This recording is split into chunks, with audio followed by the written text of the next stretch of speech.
అలాగే ఒక సందర్భంలో ప్రజారాజ్యం పార్టీ నుంచి చెత్త అంతా వెళ్ళిపోతుంది డెఫినెట్గానే.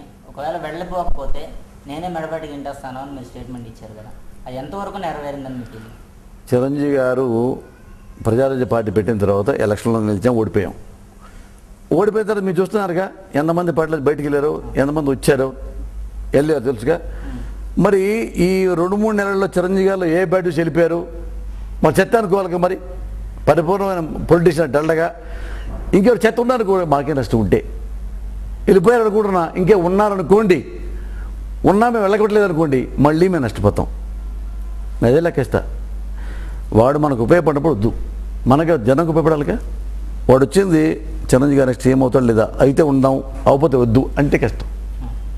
మనం పార్టీ పెట్టాం పెట్టినప్పుడు ఇది ముందు జనానికి ఎంత దగ్గరికి వెళ్ళాము. ఇప్పుడు కమ్యూనిస్ట్ పార్టీలు ఉండేయండి, ఎప్పుడైనా ముఖ్యమంత్రి కాల, మరి వాళ్ళు దుకాణం మూసేశారా? వాళ్ళు పోరాటం. మేము పార్టీ పెట్టింది ప్రజల కోసం, ప్రజల కోసం మేము పోరాడతాం, ఫైట్ చేస్తాం, ప్రాణాలు ఇస్తాం. అందుకనేగా ఇప్పుడు షెడ్ మొత్తం రాఘవులుగా ముఖ్యమంత్రి అంత గుర్తుపెట్టుకుంటారు, రాఘవులు అంతే గుర్తుపెట్టుకుంటారు, నారాయణ అంతే గుర్తుపెట్టుకుంటారు, జేపీని అంతే గుర్తుపెట్టారు, చిరంజీవి అంతే గుర్తుపెట్టుకుంటారు. రేపు జనం కోసం ఎవరు ఉంటారో, జనం మధ్య ఉంటాడో వాడే లీడర్ అండి, వాడే సేవకుడు. అక్కడ ముఖ్యమంత్రి అయినా అవ్వపోయినా, అయితే అవ్వకపోతే పోయిందంటే ముఖ్యమంత్రి అయిందంటే పనులు ఎక్కువ అవుతాయి అని కదా. ముఖ్యమంత్రి రాజశేఖర రెడ్డి అయినా ఒకటే, స్టేట్కి చిరంజీవి గారు ఒకటే, చంద్రబాబు గారు అయినా ఒకటే, జేపీ గారు ఒకటే, ఎవరైనా ప్రజల కోసం కష్టపడాలంతే. ఆయన బాధ్యత ఎక్కువ. ముఖ్యమంత్రి అంటే బాధ్యత అండి, బాధ్యత. ఆయన బాధ్యత అప్పచెప్పారు జనం అంతే. దానికి పెద్ద గొప్ప అనుకోకర్లా మనం. ఆ బాధ్యత బాగా నెరవేర్చానుకో ప్రేమించి బుద్ధి అవుద్ది. బయట ఎంతో ఫైర్గా ఒక రకంగా కనిపించే మీరు మీ ఇంట్లో ఎలా బిహేవ్ చేస్తుంటారు? ఎలా ఉంటుంది మీ ఇంట్లో మీరు బిహేవ్ చేసే విధానం? ఎప్పుడు అన్నం వండుతామో అప్పుడే ఫైర్ అవసరం ఉంది, ఎప్పుడు తాగుతామో అప్పుడే కూలింగ్ నీళ్ళు అవసరం ఉంది. ఆ తేడా నాకు తెలుసు.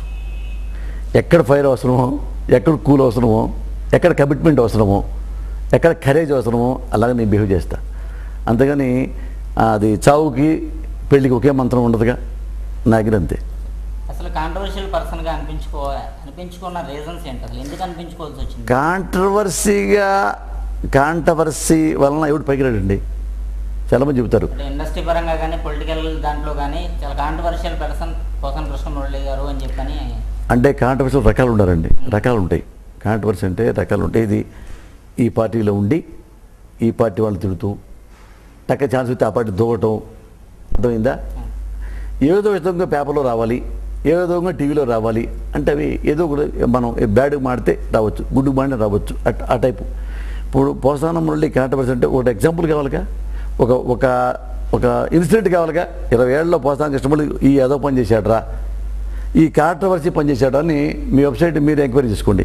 నా బయోడేటా మొత్తం ఇస్తాను మీకు. నేను పుట్టిన ఊరు నుంచి హైదరాబాద్ ట్రావెలింగ్ వరకు మొత్తం every day to day, every year to year, day to day మీరు తిరగలేరులే, ఇయర్ టు ఇయర్ ఇస్తా.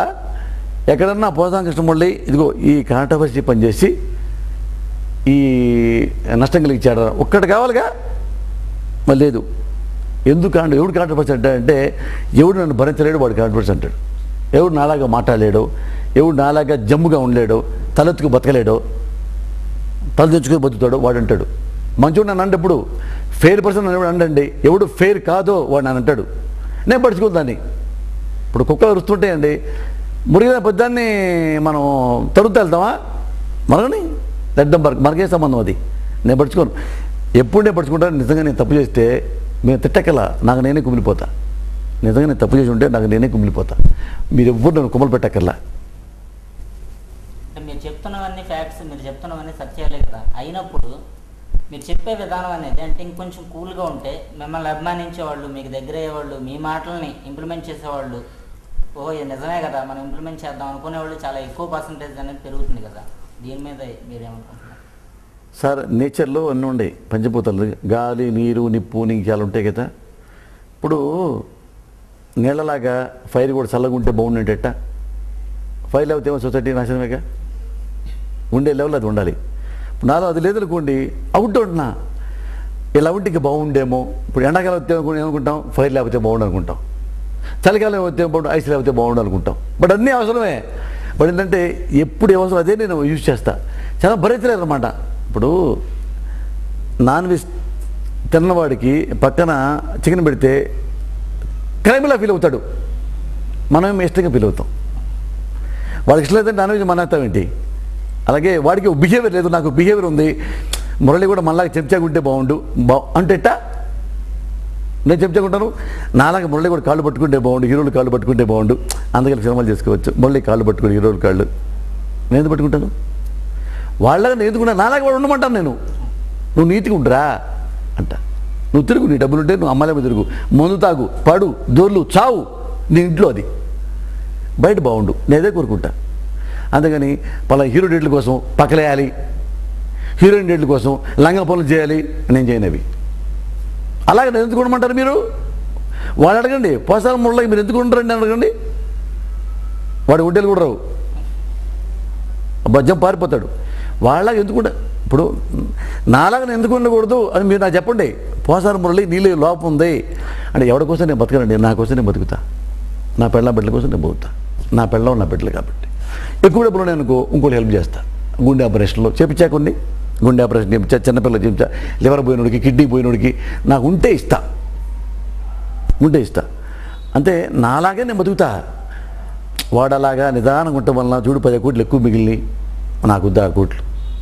ఇప్పుడు పక్కలేస్తే బ్రోకర్ పని చేస్తే ఎక్కువ వస్తుంది అనుకో, ఎడ చేస్తాం? చేయలేం కదా సార్. మిసాలు తీసి పారేసి ఆడదాని వేషం వేసుకుని రోడ్డు మీద డ్యాన్స్ చేసి అనుకో, డబ్బులు వస్తాయి. ఎందుకు వేస్తాం? నాకు చరిత్ర, నాకు క్యారెక్టరు, నాకు పద్ధతి ఉంది, నా పద్ధతి ప్రకారం నేను నడుస్తా. అంతే సార్. అందరు గాంధీలు ఎందుకు అవుతారు? మహాత్మా గాంధీకి ఎంత కోపం మీకు తెలుసా? అహింసానం గాంధీ అంటారు. గాంధీలో ఎంత ఉంది తెలిసే, ఎమోషన్ నేచరు. గాంధీ రైలు తోయబట్టే కదా అంత కోపం వచ్చింది గాంధీకి. మరి గాంధీ కోపం అయితే స్వాతంత్రం ఎందుకు పుట్టింది అంటే, ఒక్కొక్క కోపం ఒకలా ఉంటుంది. కొంతమంది కోపం ఉంటే దిగమింగుంటా లోపల ఫీల్ పెట్టుకొని పగబెడతారు, కొంతమంది కళలో చూపించుకుంటారు, కొంతమంది చేతల్లో చూపిస్తారు. ఒకటి నెహ్రూ ఒక రకం చూపిస్తాడు, గాంధీ ఒక రకం చూపించాడు, పటేల్ ఒక రకం చేయించాడు.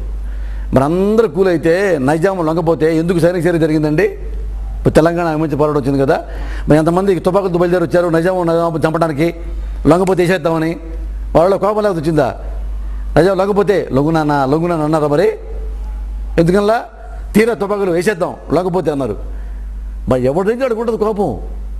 నాకుంటుంది, నాకు కొంచెం ఎక్కువ ఉంటుంది. ఎందుకు ఉంటుందంటే అసలు నేను భరితలేనండి, ఈ లంగాపూలు అసలు భరించలేను, అందుకు కొంచెం ఎక్కువ ఉంటుంది నాకు. అన్నీ ఒకలాగా ఎందుకుంటారండి? ఉంటారుగా. బట్ అది జెన్యునా కాదా, అదే మనం థింక్ చేయాల్సింది.